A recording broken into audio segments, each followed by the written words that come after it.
લોકસભાની ચૂંટણી નજીક આવી રહી છે અને આ ચૂંટણીને લઈને ગુજરાતમાં પણ જે વાતાવરણ છે, રાજકીય વાતાવરણ, એમાં ઘણા બધા ફેરબદલાવ જોવા મળી રહ્યા છે. અને આજે જે ફેરબદલાવ થયો છે અને આજે જે વાત જાણવા મળી છે, સમાચાર આવ્યા છે, કારણ કે ગુજરાતમાં પણ કોંગ્રેસ અને આપ છે એ બંને ગઠબંધન કરી રહ્યો છે. અને જ્યારે આ ગઠબંધન થયું ત્યારે સ્પેશિયલી ડેડિયાપાડાના જે ધારાસભ્ય છે ચૈતર વસાવા, એમણે આ વાતને લઈને શું પ્રતિક્રિયા આપી, ચલો સાંભળીએ. આજરોજ ઇન્ડિયા ગઠબંધનમાં જે કોંગ્રેસ અને આમ આદમી પાર્ટીનું ગુજરાતમાં ગઠબંધન થયું છે, એમાં ભરૂચ સીટ પરથી મારા નામની જાહેરાત થઈ છે ને અમે વધાવી લઈએ છીએ.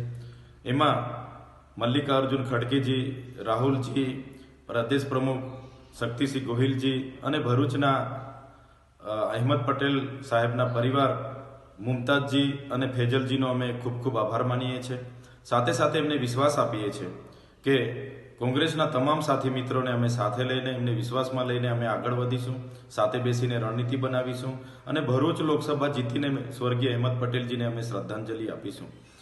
આજે અમારે સ્વાભિમાન યાત્રાનો આજે ત્રીજો દિવસ છે, ત્યારે કોંગ્રેસના ભરૂચ જિલ્લાના પ્રમુખ રાજેન્દ્રસિંહ સાથે સાથે એમના તમામ આગેવાનોને આવનાર દિવસોમાં આ યાત્રામાં અમારી સાથે જોડાય, વધારે ને વધારે લોકો સાથે જનસંપર્ક કરીએ એ માટે પણ આમંત્રણ આપું છું. અને એમને પણ વિશ્વાસ આપું છું કે આ લોકસભાની ચૂંટણી લોકતંત્ર બચાવવા માટે, લોકહિત માટે આપણે બધા સાથે રહીને એક તાકાતથી જો રણનીતિ બનાવીને આગળ વધીશું તો ચોક્કસ ભરૂચ લોકસભા આપણે જીતીને આપણા ઇન્ડિયા એલાયન્સના ગઠબંધનને આપી શકીશું.